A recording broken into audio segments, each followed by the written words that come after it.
Anyways, guys, welcome to the Sabbath School this morning. Listen, I don't know if you guys catch the broadcast or the news broadcast, but Montana's getting a lot of snow right now, especially in our area. And they pretty much closed church. We're the only ones here because we feel like it's pretty important to be here. But I drive about an hour from my house all the way down. Had to take the plow truck, the 4x4, and it was pretty rough going. The roads were super icy. So, but Paul should be here in a little bit, and then we're gonna kick this Sabbath School lesson off. But we can get started now. There's the three cosmic messages. So we're on a brand new quarterly this month. Well, not this month. It's a quarterly. Yeah, that's Well, quarterly. it was just 3 months. Yeah, I believe so. Yeah. Yeah, quarterlies are 3 months. And so it's called the three cosmic messages, and of course it's about the three angels' messages. And one of my favorite topics, actually, and the title of lesson 1 is Jesus Wins, Satan Loses. Woohoo! That's good news. Amen. It might feel sometimes, like Satan is winning, but he's not. He's No. already lost the battle, and we have to continually remind ourselves that because Satan is a fallen foe. But like a snake, when you cut its head off. I mean, we were always taught as kids to bury the head of the snake, right? When you cut the snake's head off, so somebody don't step on it because it's still dangerous. Oh yeah, it still kill you. It still has poison in the head. It was funny because my stepdad, I used to have this pet bull snake, and one time he got it drunk and it got out of its garbage can and it was ready to attack and it was striking and stuff, and so we had to kill it. Then my stepdad, he was drunk, then he took it and he nailed the head to the post to just skin it to make me a belt out of it and stuff. And after he pulled off the skin, the tail would still wiggle. Then he'd carve a cross into this snake, and the tail would not go. The point of the tail would not go above the cross, and he kept on doing that all the way down. That's so weird. That's weird. Yeah, it is weird. Yeah, snakes are weird creatures. Anyways, I've always been creeped out by them, but I'm not as scared of a snake as I am a spider for some reason. Spiders really scare me. But Because they're ugly. They're Yeah. kind of cute, though, too. get They're out ugly of here. cute. Well, what do you mean, like those little jumping spiders that you see like on? Big ol' eyes. Oh. They're sizing you up. Can I eat him? No, he's a little too big. I have trouble with that one. That's all they're doing. Yeah, I know, right? Yeah. They look cute, though. They don't have the comprehension of most mammals. So anyways, the three angels message. So on October 15th, 1844, 1 week before the Great Disappointment, a boy had been born into the pious Lutheran family in Germany. His name was Friedrich Nietzsche. And if you guys don't know who that is, he's basically what many consider the father of atheism. And along with Nietzsche, hang on, I'm getting a text from Paul here. Okay, so yeah, hard packed ice. Yeah, the weather conditions are terrible out there. So Paul's going to be here in about 15 more minutes. So we'll just continue until he arrives. Yeah. But so Nietzsche was what many consider to be the father of atheism. And interestingly enough, in 1844, Karl Marx also wrote his first book called Economic and Philosophic Manuscripts of 1844. I guess that's what it was called. But he was also known for writing the Communist Manifesto and other books along those lines. But it wasn't until later, 1932, that the Soviet Union actually adopted this philosophy and was the birth of communism as we know it. And of course, communism, the whole basis behind that was the atheistic background as well. The God, there is no God. But the idea was that it was supposed to create this utopian society and that's how mankind was supposed to end up, because we're on this what is it? Evolution teaches that we're on this path upward, right? Yeah. But if you look Evolving or whatever, right? yeah, like we're constantly evolving upward. But if you actually look at Going down. yeah, we're actually going down. And It's kind of weird, 1844. All kinds of things happened in 1844. Well, and that's it. And then Darwin too. And so, in his theory of evolution in 1844, and what was the HMS Beagle or something that he sailed out to the Galapagos and began to look at the finches and all these things. And then later he wrote the book, The Origin of, no, how's that go? The Origin of Species. And in that book, interestingly enough, now I have not read it, but I've been told that there is some pretty racist things in that book about evolution, and about the theory of evolution and how certain races of people are further up on the evolutionary chain than others. The white race in particular was further up on the evolutionary chain. And, of course, Christianity vehemently denies this, that all mankind was created equal and in the image of God, the different colors being representatives of who God is. It's just a bigger picture. And, wouldn't that be boring just to be like just one look for everybody? No, God is awesome. Everything is different. Everything is unique. Everyone. Even though we may have the same color skin or not or whatever, we're all still unique. Just like a snowflake. Not two snowflakes are alike. Exactly. That's how God had created the human race. And, a human race, singular, not plural. There's not, to me, there's not more than one race. No, it's us. We're all the children one of God. Blood. One blood. My wife is Native American. You guys have seen her on the podcast. My kids came out looking like the rainbow. I got one of my boys with curly hair, and what color? Clancy's eyes brown. No, greenish brown. Greenish brown, yeah. And then Garrett, he's blonde haired, green eyed, and Levi, he's tall with dark brown hair and dark eyes and dark skin and your features. But he's got like my features and so I could see different traits of my wife and some of them and different traits of me and but they're also different and it's cool. God's cool. Yeah, and am I going to hate one of my kids because they look a little different than the other one? No, that'd be stupid. Why would God hate one of his children because they're a little bit different? But this is what Darwin was teaching, and along with the idea that we just basically come from nothing, that this evolutionary process was all by chance.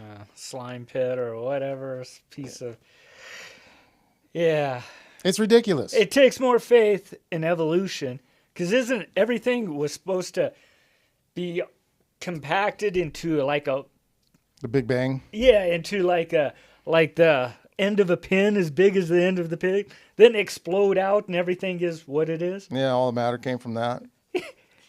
Wouldn't that take more faith to believe in that? Well, I kind of do believe in that because if God was to open his hand and say, boom, I'll says just it, boom, come out of yeah. there.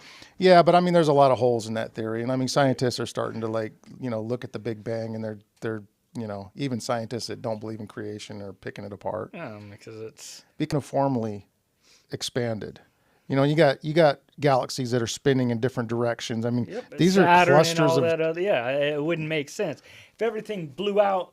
It'd be all spinning the same direction. Yeah, just nothing would make sense. And but God's even as simple as it is. And you look at, I don't know, you just look at Earth and you look at the beauty of it, and it just bang, geez, that Big Bang. I don't know. I look at Montana, I look at the mountains, I look at the sleeping giant over by Livingston, and it's God is an artist. And if you can't see that as art, and it's, I don't know, you're missing something if you can't see the beauty in everything and how awesome he is. Yeah, exactly. And that's it, and his expression is carried out, in all the things that he does, and the different birds, the different creatures, the deer, the horses, the cattle, even the bugs, the insects, and I'm sure so cool. They're all cool too. And I'm sure spiders will be cute in heaven, but they sure aren't cute here. They are cute. You ever see it? They are. Those big old eyeballs. Big old black widow. The ones doing the dances and stuff like that for the mate. Yeah. Then the female making little TikTok videos with jumping spiders. Jumping spiders are a little cuter than the rest of them. But interestingly enough, in 1844, something else happened too. What was it? Ellen White. I don't know. 1844 would have been the Great Disappointment. It was the culmination of the Millerite movement. Yeah. So, and if you guys don't know, Miller was a preacher. Now, he didn't want to preach this message in actuality. He argued with God about it, but he did discover some things in the Bible, And I think it was a fulfillment of Revelation chapter There's 10. no doubt it wasn't. I mean, that it was. Yeah. And so Miller began to preach that the world was going to end in 1844 because they believed that the cleansing of the sanctuary was the prophetic significance of the world basically being the earth being destroyed by fire. Yeah, that was the the cleansing of the earth being sanctuary. the sanctuary. That's what they thought. Yeah, They didn't know until afterwards, which was so cool. You could see God's hand moving in the whole thing after the great disappointment. Then they started digging deeper into the Word. Then they found out in Hebrews that the sanctuary is in heaven. You know what I mean? And it was like, oh, it was like, boom, there was light bulbs after light bulbs turning on. And it was like God was leading them. exactly. And, another thing that was very significant to this 1844 was that, people often say, well, the Advent message, Miller got it wrong, so therefore the whole thing has to be thrown out, right? Yeah. He got the event wrong. Well, no matter how you do the math, he got the timeline right. And Something happened. He got the event, except for it wasn't the way he thought it was going to be. Exactly. Because the event was correct. Yeah, the event was correct. And there was Yes. another time prophecy that was attached to the 1844 message. You remember what that was? That happened about 2,000 years prior? Oh, with Christ? Yeah. Yeah, when he's being born. Yeah, that's all part of it. And it goes all the way back to... And did they misunderstand what his mission was too? oh, yeah, of course. Yeah. Yeah, so we Because got, they expected Jesus to come as a conqueror. Yeah. So we got to throw that one out too because it was all wrong. Right. Is that right? Right, I know, right? I mean that's what we'd have to do. yeah. We'd have to throw that one out too. So Jesus wasn't the Christ then. Because that time prophecy was attached to the one in 1844. Anyways, we'll probably do a graph showing you guys Goes all the way one back. of these lessons that go through all of that. But so the birth of communism, the birth of atheism, and the birth of atheism, communism, and evolution, along with the 1844 message of the end of the world, which, as we found out, was the cleansing of the sanctuary, all happened at the same time. Well, And so, but the Seventh-day Adventist Church has been given this three angels message, and this three angels message, and by the way, the 1844 was kind of the precursor of the birth of it the was the Seventh-day loud Adventist cry. Church. It was the loud cry. Yeah, And it was the midnight cry. and a lot of people believe that the Seventh-day Adventists are the ones that gave that message that Christ was coming. It was many. It was all of them. All the denominations. Seventh-day Adventists didn't exist then. Yeah, they all came together. Miller was what was Miller? He was I want to say he was like Baptist or something he like was that. he was like Methodist or Baptist. I know Ellen White was Methodist. Yeah, I think. And then there was Rachel Oakes. She was a Seventh-day Baptist. There was Joseph Bates, a sea captain. There wasn't nothing but a cussing, fighting, brawling, sea captain. Yeah, I mean, they just came from all walks of life. yeah, all of them. It was all denominations from everywhere, and they believed, and they all were getting ready. I mean, heck, I can't even think of his name right now. Miller. They called him Father Miller. Yeah. So it was all the denominations. Yeah. Well, it was an amazing time. But the great disappointment was a real thing, and a lot of people were disappointed. A lot of people left this movement. And so... Of course they did. They all came in because they couldn't argue what Miller found, and it made sense. All of them, it made sense. They're like, yeah, he's right. It got to. So everyone was afraid, and they were getting ready for Jesus to return. And, Well, and one of the things is that, the churches were warning the people at the time. They were using that passage where it says nobody knows the day or the hour. Mm-hmm. And because they were predicting the exact year of Jesus' return, right? Mm-hmm. And they said nobody knows the day or the hour. And they kept repeating this over and over to the people in the Millerite movement. And so when Jesus... Miller had a problem with that when because he knew by the time... the outlines of the time from Daniel back in 457 all the way to the Messiah to 1844. Well, 1843 he thought, because he didn't take out the year for Christ for the zero or whatever, and he knew it, but he didn't. Then there was, it never came. Then he was all down in the dumps. Then what was his name? Snow came, and he proclaimed, he told them all that the reason why, because he studied it, and the reason why, because the Day of Atonement would have been in March, I forget what it was, of 44. It was like March 20th of 1844 would have been the Day of Atonement. And that's when the priest went in to go, for all the children of Israel. And so anyway, that's how. Yeah, so then the day was moved forward, and then so they expected it once again. And yeah, and even Miller, he didn't believe it. He didn't want to believe it. Then he studied more, and it was a Day of Atonement, and it would have been March 20th, 1844. So it gave them hope. It gave them hope. Looks like Paul just No, wrote it wasn't March. It was October. It was October. Yeah. It wasn't March. It was October 20th. Because of the fields, Yeah. Because of the fields? potato fields. Oh, well, that was a different story. But I mean, so Kind of in the same. so yeah, I mean, so they got the event wrong, but they had the date right, and so that was was right. pivotal in the way the whole thing kind of went down. Yeah. Okay. So Paul's on his way. He's almost. Awesome. Okay. Awesome. So he'll be here in a little bit, and we'll have one more contestant. Thank the Lord. Yeah, Paul's so praise the good. Lord. He's a great teacher, isn't he? He is. Oh no, that's all right. That's all right. We're winging it. Yeah, we're just winging it. Yeah. Yeah. So, I mean, I did study. This is studied. exciting. This is exciting. This stuff is what to I've me. been waiting for. This stuff I know, right here. It's I like, know. This is now a I three got angels faith message. again. Yes. Yeah. So once again, it was the birth of atheism, communism, and evolution, right along with the 1844 message. Now there was a couple of churches that came out of not 1844, but around that time. Do you know which churches those are?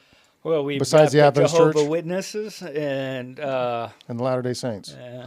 And so those movements kind of came out of the Advent movement as well. Yeah, okay. But back to my point. So Seventh-day Adventists were not officially a church until 1960 or something, or 1860 or something like that. Whenever I think they did the conference or Yeah. whatever, because they had to come up with a name. They officially for it. organized it at that Yeah, point. yeah. But early Adventists, prior to the Seventh-day Adventists, didn't even believe in the Sabbath or keep the Sabbath at first. No, it was that one lady. Rachel Oakes. Oh, dude, she was so cool. She was a Seventh-day Baptist. And she knew it, and She she knew the kept on. Sabbath. She kept on going around. Then when the great disappointment happened, and they were all like, "Well, what do we do? The Lord never came, or whatever." And she was talking about the pastors. Well, we're going to church on the wrong day and stuff. They're like, "Well, what does that really matter anyway?" And stuff. And finally, one of the guys listened and says, I want to I'm going to start keeping the seventh-day Sabbath. And another guy said it, and that's how it started. Yeah, and it's interesting. A lot of people will give Ellen White the credit for bringing that out too, but God never No, it gave wasn't that to her. her until after Yeah. they had learned it from the scriptures, and and this is interesting how God works because She was keeping Sunday. yeah, She was keeping Sunday. She certainly was, and she was not keeping the health message at the time. No, she was eating a very impoverished diet of. Her heart was right, though. I believe she loved the Lord. Of or else she course. wouldn't have- And then, of course, doctors were prescribing cigarettes and all these, for emphysema and tobacco for emphysema and stuff like this. And de-blooding. they were still bloodletting. And, Yeah, bloodlet. and then so when she started being given the health message, she condemned all these practices, And dude, some of the stuff that she came up with, that's what they're using today. Is what she came up. I think it was her and Kellogg or whatever. Some of her inventions and stuff like. Oh yeah. Yeah. Well, and it's interesting. People say, well, she was a plagiarist. She just read the medical journals, and that's how she got this information. You could make that argument, but here's the deal. Because there were some doctors that was condemning the use of tobacco at the time when she brought this stuff out and some of the other things that she was saying. But here's the thing. How was she to know with 100% accuracy all of the things that she stated, was to be true? So she read the medical journals, but medical journals said two different things at the time. The majority of them said tobacco was beneficial. yeah. The majority of them said coffee was beneficial. The majority of them said that you had to eat this heavy meat diet. That the majority of them said all these things. It kind of sounds like it's still the same, right? Nothing's changed. Yeah. So, but anyways, our memory text, Revelation 12:17, and the dragon was enraged with the woman, and he went to make war with the rest of her offspring, who keep the commandments of God and have the testimony of Jesus Christ. Now, of course, the 1844 message came upon about 100 years after America was born, right? And America was established as a country. Is that correct? In 1770. What year was America ratified in the Constitution or in the Declaration of Independence? 1776? Sounds good. I couldn't have the exact date on it. Yeah, Was it 77? I think so. Yeah, okay. I know. I used to know this stuff by heart when I was a kid. They used to drum it into our brains. Of course, kids nowadays probably don't know half this stuff. They don't teach it anymore. They're trying to get everybody to forget this stuff. But at any rate, it was just prior to the fall of Rome in 1798. Now, not Rome as an empire, but Rome as a Holy Roman Empire, because at that point in 1798, the French armies were invading Europe, right? Yeah. And it was General Berthier, that was commanded to take the Pope into captivity, and thus the beast power received its deadly wound. Now, this date, 1798, is interesting because some had actually predicted the fall of Rome according to the prophecies in the Bible. Some had actually done their homework, and because we knew exactly when the Holy Roman Empire was birthed. Hi, Paul.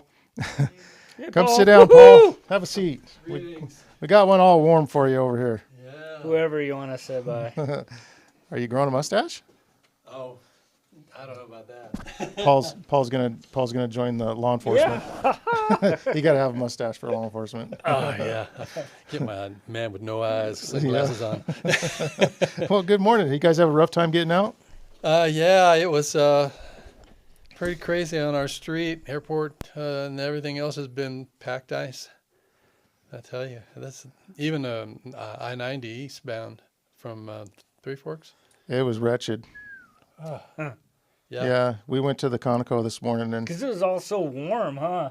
yeah, Underneath. And when it started to snow, it was all melting, and it's the worst case scenario. It's when you got a warm road and that fresh snow comes down, and that first layer of snow is just basically liquid, and then it freezes, makes that icy layer, and then snows on top of it, and it's just a horrendous surface to drive on.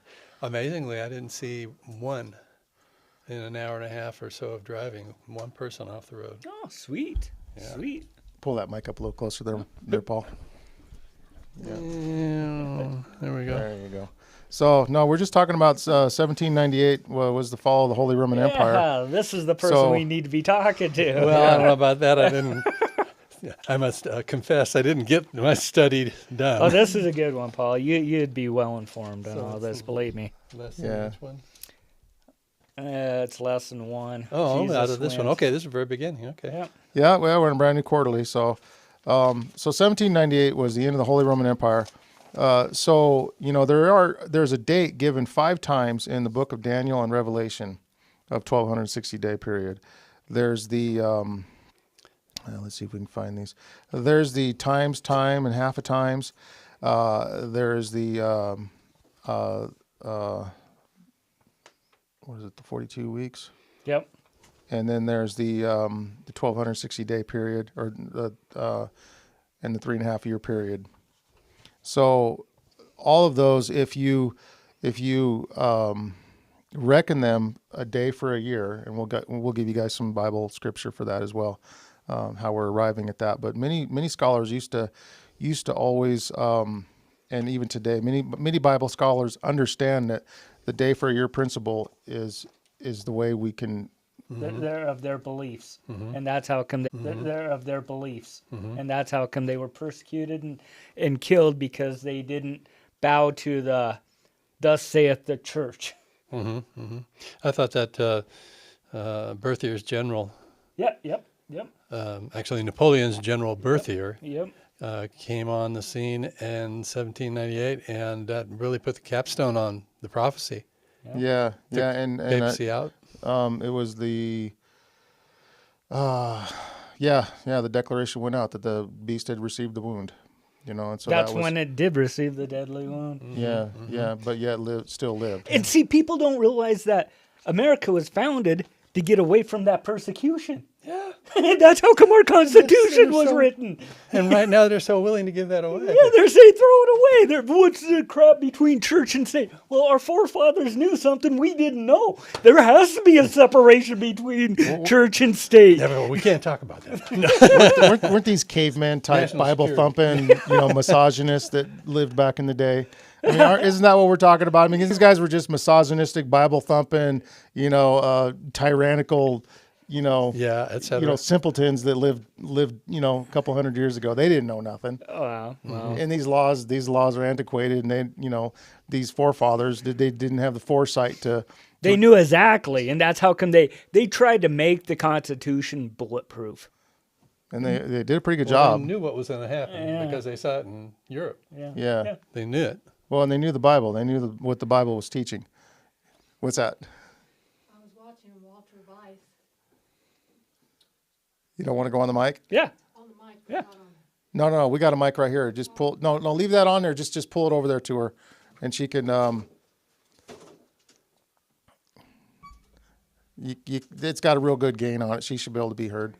I was watching Walter Weiss last night, and he was showing some of the things that are happening nowadays, and he had a clip on this lady in New York was introducing the mayor, or talking about the mayor, and she was talking against church and state, and that there should not be a church and state separation of church and state. There and should that not be there should separation. Not be. Right. Yeah. And They're I mean, preaching this- that big time. this- Big yeah. time. That's what Yeah. the whole national Christian nationalism is for church and state no more. There's no- it's there should bull not crud. be. Yeah. And that was New York, and she was the spokesperson for the mayor, and the mayor is all for that. No church and state. Well, the Republicans are jumping online with this. Interestingly enough, Chuck Todd, I don't like this guy because he comes on at Sunday and he teaches he talks about everything I hate. But he was talking about, he brought this subject up of Christian nationalism and the joining of church and state and how that's really, really bad. Mm-hmm. And he Oh, really? For real? Yeah, Oh, yeah. woo. So the Democratic Party was standing tall against this. It's interesting how these parties, they just, you got to be like a part of, you got to adopt everything that they believe in if you're a part of their party. Mm-hmm. Well, there's things of the Democrat Party I'm wholeheartedly for. Yeah, Like for of example, course. for not the, for no joining of church and state. There's things in the Republican Party that I'm for either. Well, wasn't the Democrat that one show that I sent to you that one time, and they were all about church and state, the bull crap of church and state. Well, most evangelicals are now really pushing it hard. Well, back on Walter Weiss, he was saying that, we're not going. Sorry. No, go. Go ahead. Walter Weiss was saying we're not going to get on any soapbox, but we're putting the truth out there. And he was saying that some of the stuff that's happening will get you riled up, but that we shouldn't get on a soapbox, but that we will see that this pendulum is going to swing way over to the religious part of To it. the right. Yep. And we think that's good and all, but it's going to go beyond that, and it's what's going to bring the end. Yep. Ardith, And- That is what's got going a to bring chair it. right here. You Yes, need to we come do over and have a sit down. chair, please. Oh, Preach you it. look You need to beautiful. come over here. Jeez. You need to tell us what's up. Yeah, right? That's it. That is what's up. Watch for that, because that's happening, and we think it's okay, but it's not. It's going to bring. Well, and that's it. And gonna I've, It's going to swing bring way over that. it's going to bring the mark of the beast. Yes. And they don't realize that. Yes. Everything, this whole church and state coming back together, that is the mark of the beast. Yeah. And so this whole religious thing that they're thinking they're avoiding, they're actually causing. well, imagine this. Look at the condition of the world right now. It's because we have, abortion. We have atheism on the rise. We have all this stuff that's creating this outcry amongst the Christian people, right? And so now the Republican Party has decided to capitalize on this, and now they're saying, well, the left has been in charge for so long now, and look at how they're destroying the cities. Look how they're. It looks, yeah. We need to bring in we need to bring in Christianity, and we need to We mandate need morals. Yeah, yeah. We need to mandate We it. need to get back to the Christian nation, which our forefathers had, you know. It's a pendulum swing. Yeah, and they were shoving their left-wing policies down our throats. Now what's wrong with us shoving our right-wing policies down their throat? And the thing of it is, though, what made this country great was we had freedom of religion. Anyone could worship God to the dictate of their own conscience. Christian principles. Yes. Nothing was forced. That's right. It was free. Everything was free. Yeah. Mercy. God's about freedom. He's never about force. Whenever it's forced, even if it was the truth, it would be false. Exactly. Yeah, he's not even going to, I mean, so we know as Seventh-day Adventists, I mean, we know from what we study and what we read in the Bible that the Sabbath is the seventh day of the Lord, you know, and that is the true Sabbath, you know. Of course, it's Sunday that, you know, the devil's pushing to have enforced, but if we were to enforce Sabbath, that would be just as Yeah, tyrannical as it couldn't be done. It would be wrong. it would be false. wrong. That's Yeah. not what God's plan would be. Freedom of choice. Freedom of choice. Yeah. Yeah. God wants us to love him out of our heart. Out of, not because, you're going to love me or else I'm going to break your neck, you know what I mean? Or else Right. I'm going to kill you because you're... No, he wants me, a sinner, to say, God, We'll just start you off with a mild shock until you start complying, and then shocks will get more severe. the Lord wants us to come to realize, hey, I'm pathetic. I've done so much crap. I don't deserve your love, Lord, and you still love me. You love me, a sinner, after all I did. And that kind of love. You know what I mean? Then we realize when we appreciate God for who he is. Yeah. Well, I mean that he draws us with his love. Yes. Now, so here's some symbols. We're on Monday's part of the lesson here. It gives us 4 symbols: dragon, woman, male child, rod of iron. And my guess is throughout this lesson, it's going to continually give us symbols. Hopefully it will. I don't know. I haven't really jumped ahead in the lesson much, but this is kind of cool because this is going to help people to be able to decipher the prophetic significance of the book of Revelation and Daniel too. And a lot of these symbols that we have the deciphering of comes in the book of Daniel, right? Yeah. Like a beast would be. Well, the thing like about a all nation, these symbols, like you read of in Daniel 7. Mm-hmm. yeah, all these symbols, they're in the Bible and they tell you what they are. Yeah, they do. And Yeah. these are all. So let's go to Revelation 12:4-6.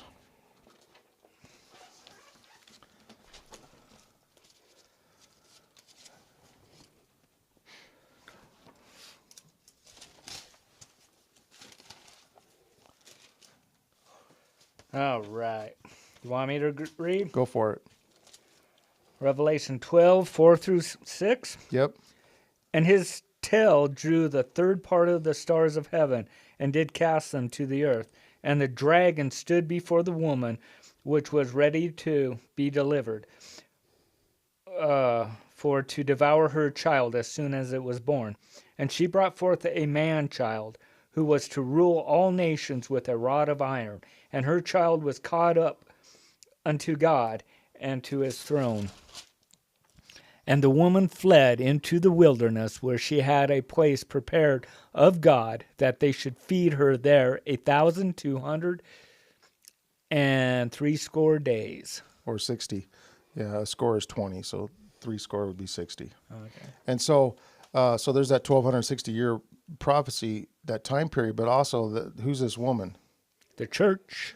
Yeah, and so during this 1,260 year period, we were just talking about the persecution of the Catholic Church power. The church wasn't able to openly practice, was it? The God's true church. God's true church. No, they were persecuted. Actually, this was the time during the Waldensians, wasn't it? And they had to flee into the Alps to get away from the Yeah, persecution. the Albigensians, the Waldensians, and a lot of other different peoples. They had to practice their religion under secrecy. Mm-hmm. It's interesting when you look at just a factoid about Revelation and Daniel, the apocalyptic literature in the Bible, that Oh, I just lost it. my train of thought. Oh, darn it. Keep going. It'll come. Okay. It'll come back. All right. So, anyways, we have the woman, and it says, and she bare a male child who was to rule all nations with a rod of iron, and her child was caught up to God and His throne. Now, obviously, that must be talking about Jesus. Yep. And so the woman has to be the church, because if she bore the man child, not the church literally bore the man child, but of course, he was, but I guess you could say that this, like spiritually. this is spiritual. Yeah. There is a physical and a spiritual. Yeah. But it's interesting, that factoid that I was going to mention. The people who, John, that wrote this prophecy, you want to wonder, when you're reading it, all of the symbolism, dragons, women's male child, rod of iron, it doesn't come across your mind very fast or very often. Why is he using all these symbols? Because of the church. If he would have out and Because out of the Catholic, wrote yeah. what these things meant, the Romans themselves. Roman Catholic Church. Yeah. The Romans themselves would have thought, The Romans at the time, it wasn't no Catholic church. Well, at the I guess. I'm sorry. But anyway, it's camouflaged on purpose. Yeah, exactly. It is. Just because it never would have went through when he wrote this on Patmos. It had to go through, like you were saying, through Roman soldiers, right, and the emperor, for them to say, "Oh, okay." Yeah, they would have gotten a hold of this, the Romans, and read it and said, "Whoa, Well, they were censoring Burnt it. speech. you can't do that." Yeah. They were censoring speech back They then. were even back then. So, Same thing, same so exact code thing. talk might be a useful thing to nowadays too, right? We have That's to start, exactly what it was. It was code It was talk, code yeah. talk. It was code talk, and so you're right. And the Romans would have saw that immediately and just said, "What? This is talking about us." No, Yep. out. Yep. That would have been the end of it. Yeah. You know. So I even probably Daniel. Daniel was probably the very same scenario. Same situation. Yeah. Yeah. With it. Those empires did not like that information that they would only rule for a certain time and then fall. Yeah. Yeah. Kind of like now. No. Yeah, exactly. All right. Yeah. Right. So there's a lot of similarities between then and now. I mean, not much has changed. So let's go to Ephesians 5:25 and 27. I got it. And this is another one of those little morsels that we can help to decipher the Word of God. Go ahead. Okay. Ephesians 5:25 through 27. Yep. Husbands, love your wives, even as Christ also loved the church and gave himself for it, that he might sanctify and cleanse it with the washing of water by the word. And the next one, that he might present it to himself a glorious church, not having spot or wrinkle or any such thing, but that it should be holy and without blemish. So ought men to love their wives as their own bodies. He that loveth his wife loveth himself. For no man ever yet hateth his own flesh, but nourisheth it and cherisheth it, even as the Lord the church. For we are members of his body, of his flesh, and of his bones. For this cause shall a man leave his father and mother, and shall be joined unto his wife, and they two shall be one flesh. This is a great mystery, but I speak concerning The principles of how we are related to the body and Christ. Is that correct? Mm-hmm. And so, being joined with Christ is like a marriage. We leave our old It's totally like a marriage. life behind, right? Yeah, it's that axiom that the Bible will always be able to interpret itself. Yep. You don't have to try to You make don't it have up. to try to make things up. Yeah, it's all there. It's all there. And beware of those who do try to interpret, Make stuff it out up. of thin air. Which they do. The Bible tells us who the bear was. The Yeah. Bible tells us all. I mean, it's so plain. Yeah. It's as plain as day. And all the Protestant religions used to be in synchronization with this. They used to all know. There's not a single Protestant reformer that didn't identify the Roman Catholic Church as the beast power. No, a not single all of them one. As the did. All of Antichrist, them yeah. did. Yep. Yeah. But all of the churches that came out of the Protestant reformers now are mystified as to who these figures are. I know. They've All of a lost sudden, it their just way. disappeared. Right. They've lost their way. Yeah. And to me, that's a travesty. It's a travesty. Dude, I think it's purposely though, because I don't know. They have to go to school. They have to know the truth, right? The teachers. Well, it's that pass down the mistake. Oh, well, my teacher said this, so and I picked it up, and then I'm going to pass it on to whoever I teach. So, Because I always figured that they're, purposely deceiving people because they studied scriptures. They have to know. whether they understood it or not, because they can get it really clouded with depending on who they're training under. All kinds of extra stuff. So I wanted to say something. You remember how, like a year and a half ago, people or younger group was saying how there couldn't have been a Holocaust, how millions of people could not have been killed in Auschwitz and all this stuff, right? I wonder if there's coming a time really soon where they're going to say, well, no, there's no bronze, there's no iron, what are you talking Silver, about? gold. And they're going to try to throw away the whole Bible. I mean, if we gave it 20 more years on this earth, they'd be throwing away the Bible. Well, they've almost thrown it away now entirely. Well, they threw away the Ten Commandments, so the old part of the Bible already. So they're only keeping the New Testament. Yeah. Well, and the thing of it is they've made so many different versions. You can just hit the button. Okay, she's got it. She told So me to be many quiet. different versions of the Bible, and they're not the same. And that's the thing. A lot of them, you'll have words out of contact with others. And I mean, I love the New King James. It was like, yes, a New King James. But then I found in Hebrews where it talked about Jesus going into the most holy. Then you got the the Holy of Holies. Then you got the New King James saying he went into the holy.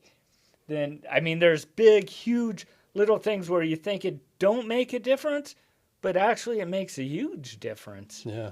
And it's interesting. How many people really understand why they call it the King James Version and why it's the best version? Yeah, please explain that. Okay. Well, when King James came to rule, to sit on his throne, he, amongst the Christians that were in his realm, and so he finally just said, that's that. We can't have everybody believing what they want to believe because their book says so or whatever. Bottom line here, he said, all right, I'm going to gather the best Hebreologists, if you want to call it that, and the best Greek scholars who know the Bible from the original Greek and the original Hebrew, and I'm going to bring them in and have them interpret it into English. So there isn't, this version into this version into this version into this version. The King James Version comes directly from the Hebrew to English and directly from the Greek to English. Now the Greek represents the New Testament. The New Testament. And the Hebrew is all of the information in the Old Testament. So that's how it happened. With the exception of a few little places where it was written in different languages, like probably, I know Nebuchadnezzar wrote part of what we include in the Bible in the book of Daniel. And it, so. Which chapter? Aramaic chapter I know Jesus. 9 or 6. was it 6? I'm Yeah. not sure. Yeah, well, Phoenician or no, Chaldean or whatever language that they spoke back then. Babylonian. Babylonian. It's blah, blah, blah, blah. Yeah. Anyway, I thought I'd throw that. Thank Yeah. you. That Well, was awesome. I and loved also, it. it wasn't just like a couple people either. This was a huge undertaking that a lot of people were involved in. And from what I understand, the King James translation, they translated each word individually and the phrases too, because like in Hebrew, for example, the words had a certain poetic, kind of like Cadence to it, and they tried to match that in the English. And so when they would all agree upon what translation in English the word meant, and everybody had to be unanimous in the agreement too. And there was a whole bunch of people involved in this, but there was experts in Hebrew and there was experts in English and everybody in between. And they would literally certain words they would talk about for quite a while and try to come up with the exact meaning of it, and then put that cadence in there as well. So there was a tremendous amount of thought going into that. I also heard that they like purified themselves, that like they consecrated themselves. Yeah, I remember reading that. Yeah, in every which way possible, and even in their diet, they ate simple so their minds wouldn't be clouded and stuff. Yeah, it was a huge undertaking, but so Revelation 12:10. Let's read that real quick. I can get that. You guys both read a verse. Then I heard a loud voice saying in heaven, "Now salvation and strength and the kingdom of our God and the power of his Christ have come. For the accuser of our brethren who accused them before God day and night has been cast down." You know, there's been times in my life that I've become that accuser. You know, where you look at people and you like see things wrong with them and you're pointing fingers and stuff. And is that our job to be an accuser? And what position does that put us in if we are an accuser? I mean, who are we behaving like? Satan. Yeah. We're behaving like Satan. You know, and so what spirit are we supposed to take on? Because is it Christ that's accusing us? Because the devil's lied about that too. He's making us all believe that it's Christ that's continually accusing his people and getting ready to condemn us for... When in all reality, it's Satan. Yeah, but Jesus said himself, he did not come to condemn the world, but to save it. Yeah. You know, unfortunately, there is a time limit, and when the time limit's up... We are under a judgment right now, though. We are. The no dead doubt. have went through the judgment, and now it's passed on to the living, and we're at the end of the living judgment. But you know what that judgment is basically saying? The judgment is basically saying not what God has decided. He's not deciding who goes to heaven and who doesn't. Yeah, you do it. We do it. No. All that is, all the judgment is okay, he decided this way, she decided this way, and it's just going through the process of deciding who decided what. And I always understood that it was for all the angelic unfallen beings and stuff too, because we have freedom up in heaven. God's always been about freedom, and once we're going to be on the other earth, we're going to have freedom as well. And they just want to make sure that there's no chance that sin's going to revive again, because we'll still have freedom of choice, but Yeah. it won't. But it will not. Well, for one, there's going to be... But we have to see to the angelic beings, I believe, if we're worthy, if we're actually real or not. Is this the latter rain? Are we in the latter rain today? Mm-hmm. I believe that the latter rain has begun, yeah. Because we're seeing all kinds of stuff happening. I mean, I'm seeing my neighbors getting interested. My neighbors. Well, actually explain that. Yeah, well, see, so we live in a little town called Clarkston, and it's got quite a reputation here in Montana, especially here in the Postman area, and everybody thinks it's like the worst place in the world. It's the White Reservation. And she can say that. Okay. Yeah. They call it the White Res. You know, but I mean, no, seriously. I mean, this, you know, it's got its issues up there, and most people are like into growing weed, and, you know, they drink as much beer as they can afford, and, you know, and beer is usually more important than gas or anything else. And so you have, you know, or how their house looks, because they'll be building the house and they'll just find like scrap pieces of lumber and stuff. I mean, it's really like... Self-expression. It's a kind way of putting it. They're just not the kind of people that you would imagine like that would give their life over to God. But we see these people giving their life to God, but that goes along with the parable, you know. And in all reality, we're kind of in this position, you know. We are that wretched soul that's, you know. I mean, it's interesting how we as people, we see ourselves as in a social status higher up than our brothers, you know, but we aren't really. No. You know, It- in all reality, in It God's makes me eyes. think of the Pharisee praying and the publican praying. Yeah. Yeah, the publican, please forgive me, for I'm a sinner, because he knew he was a sinner, instead of, oh, thank you, Lord, for making me not like this sinner, you know? not like this publican. I'm so righteous. Yeah. It's interesting the way Jesus brought that up. Yeah, it is. Yeah, but these people are generally people that you would equate with those who really love sin and live in it, like steeped in it, and would never have it any way else.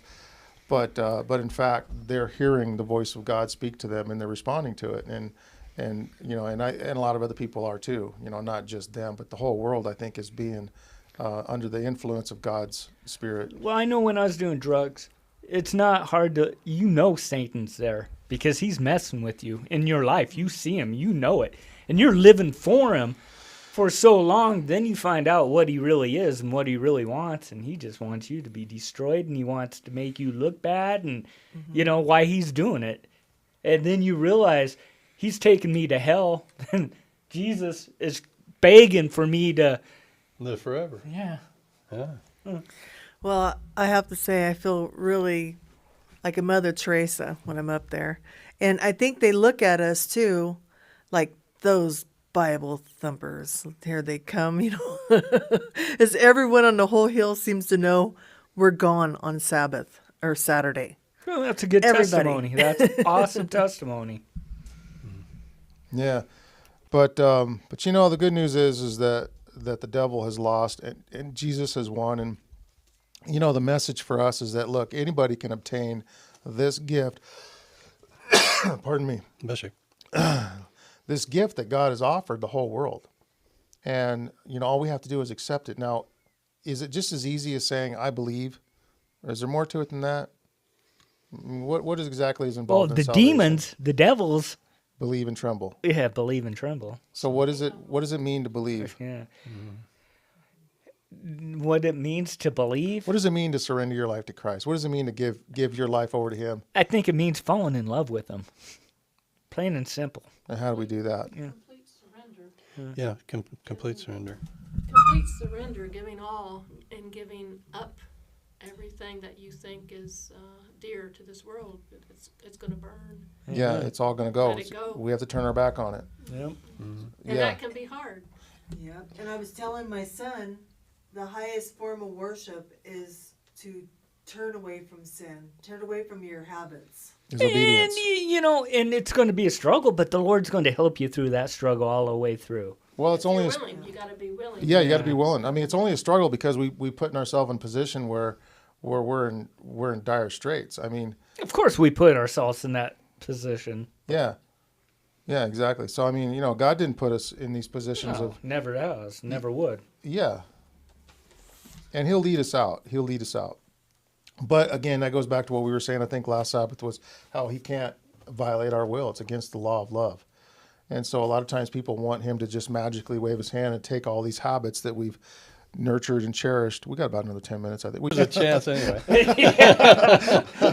But Ricky and I, man, we'll just... I know, forever. we it just seems we like. go off, and it's fun. I don't know. Can we skip to Thursday? Yeah, Yeah. let's do it, man. Seems how we have just a few more minutes. Yep. God's end time remnant. Ooh, What do they mean by remnant? remnant. I mean, you go to a fabric store and you know what a remnant is. It's the end of the It's a piece of the bolt. end of the bolt. Yeah. Okay. But from a Christian point of view, why do they call it a remnant? Because it's the last of... Remaining. Yep, the remaining. It's what's remaining? left over. Yeah. The leftovers Mm-hmm. From what? from The the original. From what? From The the original. original. Yeah. Which would have been what, the apostles? The Yeah. disciples? Well, the beginning. Well, even further back than that, it would have been all the way back to Father Israelites. Abraham, Yeah. and even before that, it would have been faithful. Well, unfaithful Adam. He was unfaithful, but then he, I mean, and probably what, Seth? No, was it Seth? Who am I Shem. thinking of? There was Shem was the son of Noah that was good. okay. I So think that- Ham was the one that went the way of. Yeah, he was Babel. cursed, wasn't he? Ham Yeah. was cursed. He was the father of eventually of the person Nimrod. Oh yeah, that's right. grandfather, and Yeah. Nimrod the giant. yeah. You see the carvings of him. They have carvings of Nimrod. And he's holding lions in his arms, like they're pets, like full manes and everything. That's crazy. Wow. Can we read Yeah, keep Revelation on going, 12:17? Paul. You Hey, got I'm going it. in. I'm This is trying exactly to- what we were talking about. brother. I'm diving into it, man. Got Thursday's down. Thursday. Thursday. Yeah. Revelation 12:17. All right. Yeah, I see you got your Bible open Yes, there, Ricky. I I have got it it before right him there. though. And the dragon was wroth with the woman, and went to make war with the remnant of her seed, which keep the commandments of God and have the testimony of Jesus Christ. Very key there. The remnant people that will be alive when Jesus comes will be doing two things. What are they? We're going to be keeping the commandments of God. And the testimony. And the And the testimony, testimony of Jesus. And what is the testimony of the Jesus? spirit of prophecy. Spirit of prophecy. And what's all that about? Well, there's only one set of books in the whole wide world. It's called Spirit of Prophecy right now. That's one thing you think the devil could counterfeit, but God has obviously said, nope, don't touch this one. Okay. Okay. Because you think there'd be like all kinds of people calling their books the Spirit of Prophecy, but there's only one. But, okay. True. People are like, well, it can't be that obvious. It can't be that simple. Well, it kind of is. Mm-hmm. Kind of is just that simple. Well, just like creation is, it's just that simple. He spoke and bam. It was. It's just that It simple. is. Just that simple. Exactly. Thank you, Art. So I wanted to say something. So last Sabbath was a really good sermon, all except for the very last. It was the very last tweak of what was said, and that it said that Ellen G. White with the spirit of prophecy is not something we should be following. What? It's just really quick. It was a really quick said that? snippet, No, we're not going to name names. Oh, okay. Okay. Yeah, we can't do that. but it was quick and it was. We weren't here for Sabbath. Yeah, well, it's very popular amongst preachers, certain preachers, to to bring. What am I trying to say? Doggone it. Yeah. Decrease the significance. Yeah, there you go. Yes. To decrease the significance of the spirit of prophecy into some of our doctrinal end time beliefs, like the three angels message, especially the three angels message. Paul, can I read something in Oh, yeah, Matthew real you quick? betcha. It's in the Bible, so you can't. You can't diminish it if it's in the Bible. Yeah. You can try. Okay. Okay, I got this one a little bit at Matthew 5, verse 17. And this goes for the people that think, well, we can keep some of the law or whatever. I don't know. Just think not that I have come to destroy the law or the prophets. I am come not to destroy, but to fulfill. For verily I say unto you, till heaven and earth pass, one jot or one tittle shall in no wise pass from the law till all be fulfilled. Who's talking here? This is Jesus. All right. All right. Whosoever therefore shall break one of these least commandments and shall teach men so, he shall be called least in the kingdom of heaven. But whosoever shall do and teach them, the same shall be called great in the kingdom of heaven. What are some of the things they're teaching that are going to make people be called least? Spirit of prophecy is. Well, that the seventh day has been changed Yeah, to that's that would be totally it, wouldn't it? Because this is talking about God's commandments, Right. and also the idolatry, the image worship, and stuff like that. Well, anytime you say the doctrines of the Bible don't matter and all we need is Jesus, right there you're on the wrong path. Because the doctrines are what leads us. They are how we think of Jesus. They are our fundamental rite of passage to the throne of God. Hey, Paul, Yeah, exactly. What are we just can I going to throw read those another out? one? Oh, yeah, sure. Can I read another one? Ricky's on a roll now. He's on a roll. Okay. 1 John, verse 2, verse 3. He's not excited. And hereby we do know that we know him, if we keep his commandments. There you go. He that saith, I know him, and keepeth not his commandments, is a liar, and the truth is not in Oh him. man. Yeah. John. Yeah. Yeah, well, except for the one that's been done away with, Ricky. And see, that's He got thrown away with the baby water. Huh? those are meant for the Jews only. You got to ask the question, why do we want to do away with the Sabbath? Yeah, right? Why is it such a pivotal item? Why don't we just play it safe and keep the Sabbath? Why do we got to fight tooth and claw to get rid of it? Yeah. I mean, yeah, you're right. That's a good question. Why is this such an issue? Satan doesn't want anybody worshiping God. That's the answer, actually. And That's it actually the answer. points to God. Ardith, She's good. She can take my spot. I mean, I'll just let her do we that. got a next week. mic right here. She's going like I this. know, She don't wanna right? be Come on, camera. you have to. Why not? She's fine. I love her hair. Well, Us women, we hide. Okay. Okay. We want you to have all the glory. but the seventh day, though, it points to God as the creator of heaven and Well, earth. yeah, it's the his seal. It's if like you said, Satan gets rid of that because he knows it points to God as the creator of heaven and earth. And it's the longest one, and it's like, I don't know. It's Well, the Bible tells us if we broke one commandment, we've broken them all. Yeah, we're guilty of all. So how can we break? Forget the one that says remember, and think we're keeping all the commandments. I know, right? Right. It's not going to happen. But man, we're out of time. We just barely got started. But hey, what did you guys think of it? Hey, don't forget to give us that thumbs up and hit that subscribe button if you guys haven't already. Remember.